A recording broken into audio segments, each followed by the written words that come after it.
بسم اللہ الرحمن الرحیم۔ السلام علیکم۔ ڈائنامک پولیٹکس میں نئے لیکچر کے ساتھ میں ہوں آپ کا ہوسٹ پروفیسر عبدالوحید شیخ۔ کمپیریٹیو پولیٹکس کے سلسلے میں آج ہمارا ٹاپک ہے separation of power, checks and balances in U S political system.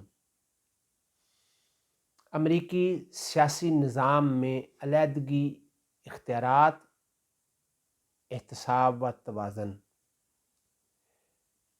امریکہ میں علیحدگی اختیارات کا اصول جو ہے وہ آئین کا بنیادی حصہ ہے۔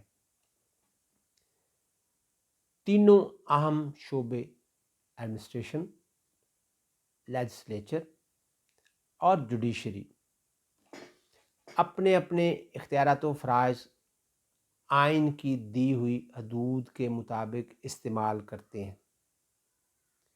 یہ ایک دوسرے سے مکمل طور پر علیحدہ ہیں۔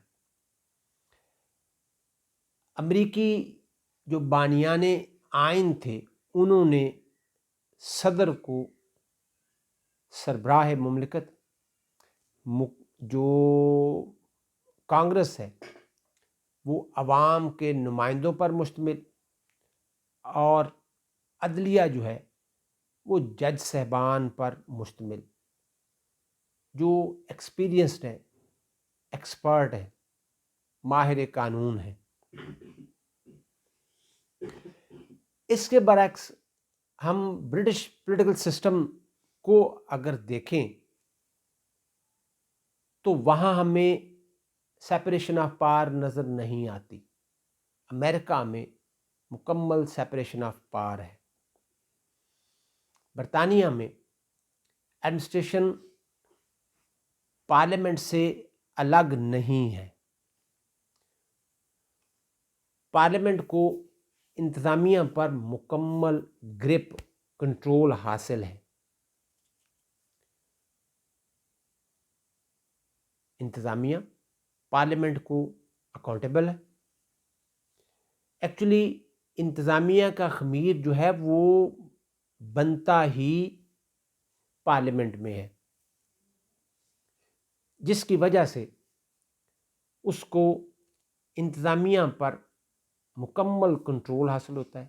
اس کی گرفت جو ہے وہ اس پر مضبوط ہوتی ہے اور وہ اس کو جواب دہ ہوتی ہے۔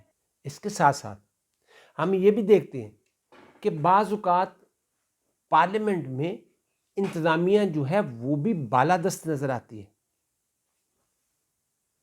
ایک طرف اگر پارلیمنٹ وزیر اعظم کے خلاف نو کانفیڈنس موو دے سکتی ہے تو وزیر اعظم یعنی پرائم منسٹر کے پاس بھی یہ اختیار ہوتا ہے کہ وہ پارلیمنٹ کو ڈیزالو کر سکتا ہے۔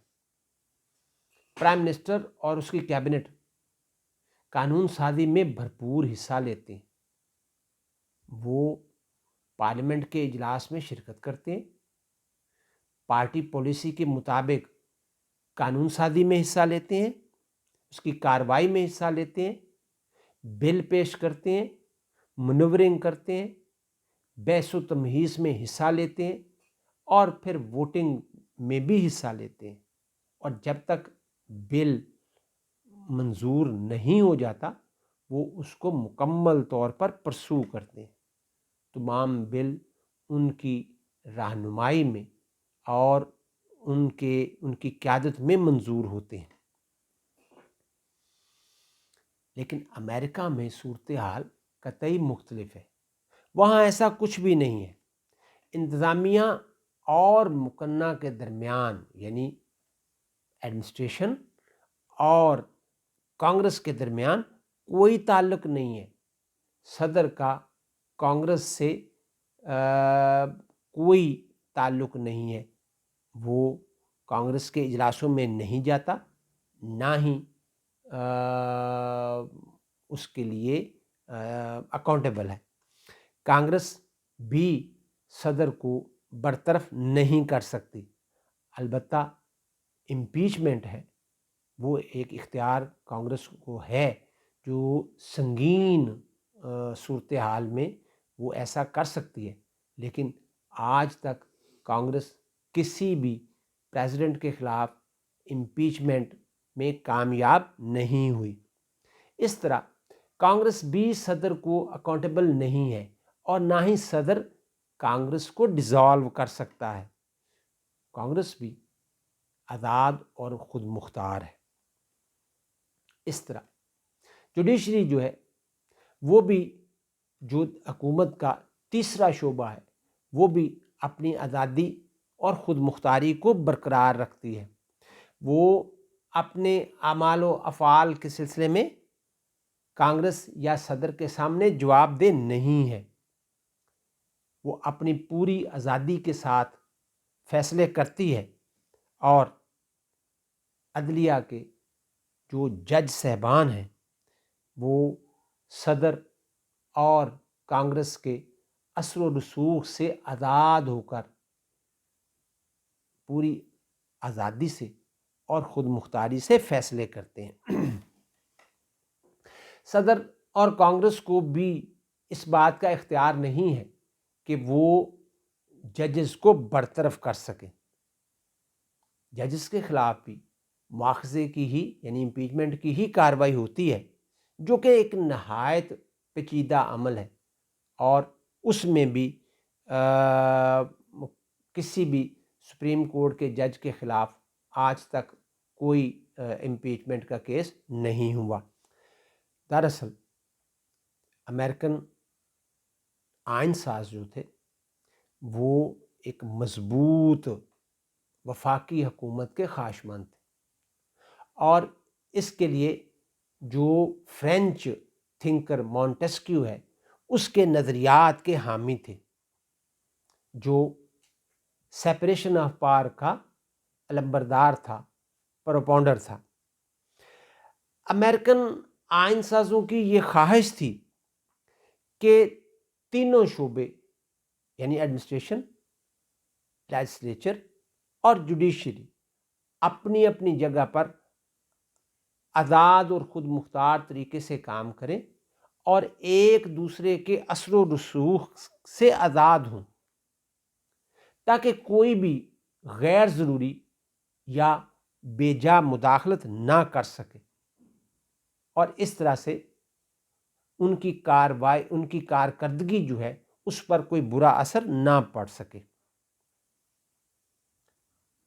فرینچ تھنکر مونٹیسکیو کے اصول کے تحت تینوں شعبے آزاد اور خود مختار ہیں، جس سے اس بات کا بھی خدشہ پیدا ہو گیا کہ کہیں یہ تینوں اپنی اپنی جگہ پر آمرانہ روش اختیار نہ کر لیں۔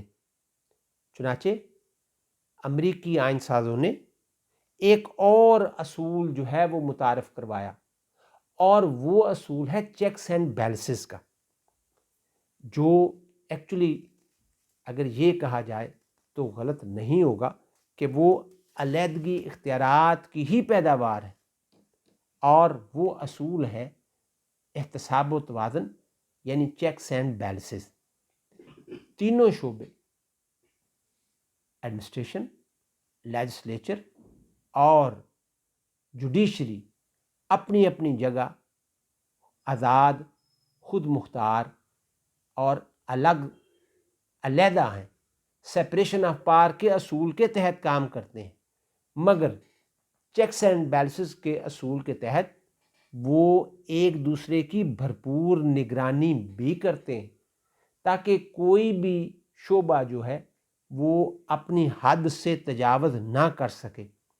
ہر شعبہ اپنے اپنے دائرہ کار میں رہے، اور اس طرح سے وہ آزاد اور خود مختار بھی ہوں، لیکن ایک دوسرے پر نظر بھی رکھے ہوئے ہیں۔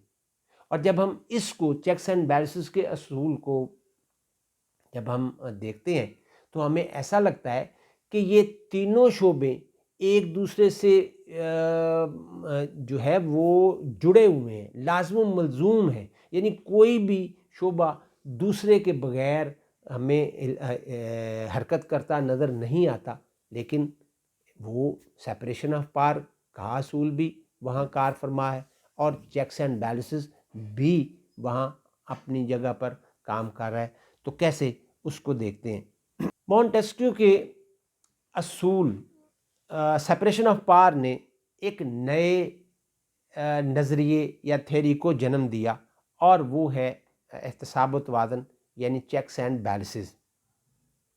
اس اصول کے تحت امریکی حکومت کے تینوں شعبے، یعنی ایڈمنسٹریشن، لیجسلیچر اور جوڈیشری، اپنے اپنے دائرہ کار میں کام کرتے ہیں، مگر آزاد ہیں، وہ خود مختار ہیں، مگر ایک دوسرے کی نگرانی بھی کرتے ہیں اور ایک دوسرے کا احتساب بھی کرتے ہیں۔ اس طرح سے اس عمل سے تینوں شعبوں میں ایک توازن بھی قائم ہوتا ہے۔ اب امریکی وفاقی نظام ایک طرف تو سپریشن آف پاور کی بات کرتا ہے، تو دوسری طرف چیکس اینڈ بیلنسز کا ہمیں حسین امتزاج بھی نظر آتا ہے۔ فار ایگزامپل، پریزیڈنٹ جو ہے وہ ہیڈ آف ایڈمنسٹریشن ہے، تمام تقرریاں کرتا ہے، بیرونی دنیا میں معاہدات کرتا ہے، اور اس سلسلے میں اس کے لیے لازم ہے کہ وہ سینٹ سے منظوری حاصل کرے۔ جب تک سینٹ منظوری نہ دے، اس کی توثیق نہ کرے، وہ ایسا کچھ بھی نہیں کر سکتا۔ اس کی تقرریاں بھی واپس ہو جائیں گی، اور اس کے جو ایگریمنٹس ہیں، ٹریٹیز جو ہیں، وہ بھی انڈو ہو جائیں گے۔ یعنی وہ اس کے لیے سینٹ سے منظوری، مشورے اور توثیق کا پابند ہے۔ امریکن پریزیڈنٹ ووڈرو ولسن 1920 میں لیگ آف نیشن کا حصہ بننا چاہتے تھے، لیکن سینٹ نے اس کی منظوری نہیں دی، حالانکہ ووڈرو ولسن کی یہ بڑی شدید خواہش تھی، لیکن سینٹ آڑے آیا اور اس نے منظوری دینے سے انکار کر دیا۔ اس طرح وہ لیگ آف نیشنز کا حصہ نہ بن سکے۔ سینٹ بطور عدالت بھی کام کرتا ہے، وہ پریزیڈنٹ، وائس پریزیڈنٹ اور جو فیڈرل آفیشلز ہوتے ہیں ان کے خلاف مواخذے کی کارروائی کے لیے عدالت کے طور پر کام کرتا ہے۔ صدر کا مواخذہ ہو سکتا ہے، نائب صدر کا مواخذہ ہو سکتا ہے، اور اس طرح سینٹ ان کے لیے، ان کے مواخذے کے لیے عدالت کا کام بھی کرتا ہے۔ تو اس طرح سے صدر اپنی من مانی نہیں کر پاتا، اور صدر کے ان معاملات میں سینٹ جو ہے وہ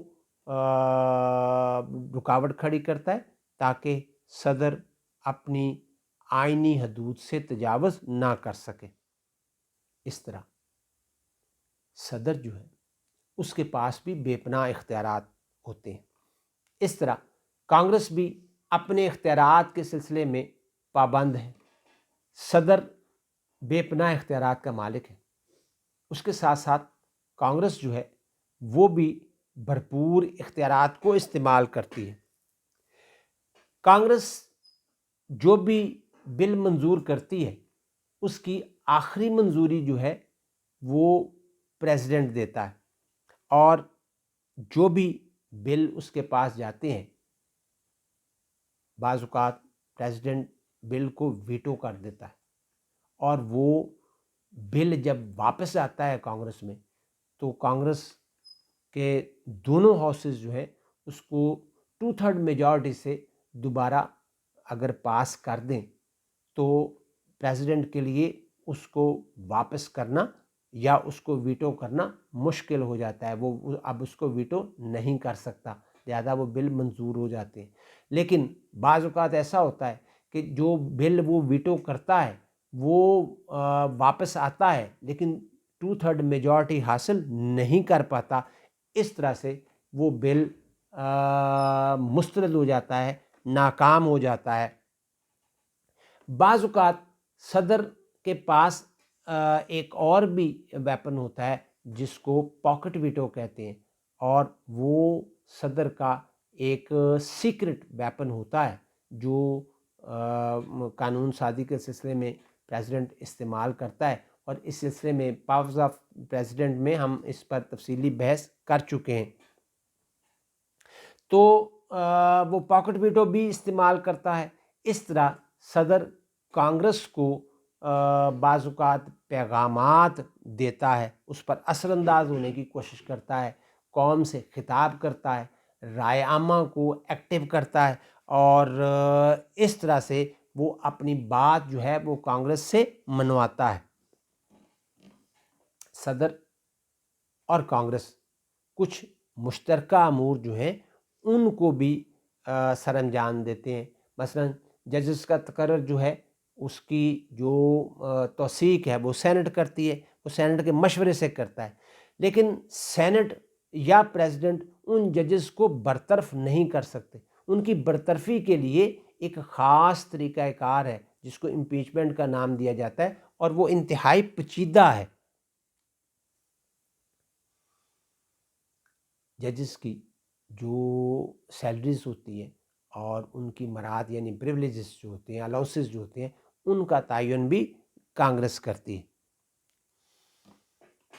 اس طرح سے آئین جوڈیشری کو بھی بے پناہ اختیارات دیتا ہے. عدلیہ آئین کی محافظ ہے، ترجمان ہے، اس کی تشریح کرنے کا اختیار بھی جوڈیشری کے پاس ہے. انتظامیہ اور مقننہ کے جو اختیارات ہیں، جو احکامات ہیں، جو اختیارات وہ استعمال کرتے ہیں اور احکامات دیتے ہیں، ان کو جوڈیشری کے پاس یہ اختیار حاصل ہے کہ اگر وہ آئین سے متصادم ہوں تو وہ ان کو جوڈیشل ریویو کے سلسلے میں کالعدم قرار دے سکتی ہے. قوانین پر یہ نظر ثانی جو ہے یہ عدلیہ کا اختیار تسلیم کیا جاتا ہے، اور وہ تمام قوانین اور وہ تمام احکامات جو ایڈمنسٹریٹو ہوتے ہیں اگر وہ آئین سے متصادم ہوں تو جوڈیشری ان کو جوڈیشل ریویو کے تحت ان کو کالعدم قرار دے سکتی ہے. تو اس طرح سے کانگریس، صدر اور جوڈیشری کے درمیان جہاں ہمیں سیپریشن آف پاور نظر آتی ہے، وہاں ہمیں ایک احتساب اور توازن کا بھی ذکر آتا ہے کہ کانگریس جو بل صدر کو بھیجتی ہے، صدر ان کو پاس بھی کر سکتا ہے اور ویٹو بھی کر سکتا ہے. تو پریزیڈنٹ جو ہے اس کی جو اپوائنٹمنٹس ہیں اور جو اس کے انتظامی اختیارات ہیں اس کی حصے دار جو ہے وہ سینٹ ہے، اور سینٹ اور پریزیڈنٹ مل کر ججز کا تقرر بھی کرتے ہیں، اور ان کے جو مواخذہ ہے ججز کا وہ سینٹ میں ہوتا ہے.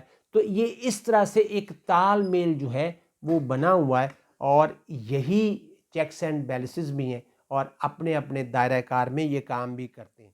چنانچہ سیپریشن آف پاور اور چیکس اینڈ بیلنسز یہ دونوں ساتھ ساتھ کام کرتے ہیں، اور یہ ہمیں امریکن پولیٹیکل سسٹم میں بدرجہ اتم موجود نظر آتے ہیں، جس کے امریکن فیڈرل سسٹم پر گہرے اثرات ہمیں نظر آتے ہیں. تینوں شعبے جو ہیں وہ اپنے اپنے دائرہ کار کے پابند ہیں، اگرچہ تینوں شعبے اپنے اپنے دائرہ کار میں ہمیں نظر آتے ہیں اور اس کی پابندی کرتے نظر آتے ہیں، اور یہ جو نظام ہے ہمیں یہ ان دو اصولوں پر ٹھوس بنیادوں پر کام کرتا ہمیں نظر آتا ہے. مگر موجودہ دور میں پریزیڈنٹ کی اہمیت اور مقبولیت میں بے پناہ اضافہ ہوا ہے، جس میں ہم یہ بھی دیکھتے ہیں کہ صدر کے ان معاملات میں، انتظامی معاملات میں، نہ تو کانگریس رکاوٹ بنتی ہے اور نہ ہی عدلیہ، بلکہ جب کبھی بھی موقع بنا جوڈیشری نے صدر کے اختیارات کا دفاع کیا اور صدر کو مضبوط کیا، کیونکہ صدر کا مضبوط ہونا ایک مضبوط وفاق کی علامت ہے. پریزیڈنٹ انتظامی، مالیاتی قانون سازی کے جو معاملات ہیں ان پر اثر انداز ہوتا ہے، اور اس کی سب سے بڑی بات یہ ہے وہ کسی کے سامنے بھی جواب دہ نہیں ہے۔ وہ صرف جواب دہ ہے تو امریکن لوگوں کو، امریکن رائے عامہ کو۔ صدر رائے عامہ کو خوش کرنے کی کوشش کرتا ہے، بلکہ دوسرے الفاظ میں ہم یہ کہہ سکتے ہیں کہ صدر رائے عامہ کو خوش رکھتا ہے۔ وہ ایسی پالیسیاں بناتا ہے اور ایسے کام سر انجام دیتا ہے جس سے عوام خوش رہتی ہیں اس سے، اور وہ صدر کے لیے کوئی بڑا پرابلم کریٹ نہیں ہو پاتا۔ تو اس طرح سے امریکن جو پولیٹیکل سسٹم ہے اس میں یہ ہمیں فرینچ تھنکر مونٹیسکیو کا جو سیپریشن آف پاور کی تھیوری ہے وہ پوری طرح نظر آتی ہے، لیکن اس کے ساتھ ساتھ ہم یہ بھی دیکھتے ہیں کہ چیکس اینڈ بیلنسز بھی موجود ہیں۔ یہ تینوں شعبے، یہ جو ٹرائنگلر ہے لیجسلیچر، ایڈمنسٹریشن اور پریزیڈنٹ، یہ سیپریشن آف پاور کے ساتھ ساتھ چیکس اینڈ بیلنسز کے تحت ایک دوسرے کے ساتھ لازم و ملزوم بھی ہیں کہ کام بھی اپنے اپنے دائرۂ کار میں ہو اور کوئی کسی کے معاملات میں مداخلت بھی نہ کرے، اور تینوں شعبے ایک دوسرے کے معاملات پر نظر بھی رکھیں۔ یہ ہے آج کا لیکچر۔ اپنا اور دوسروں کا خیال رکھیے گا۔ اللہ حافظ۔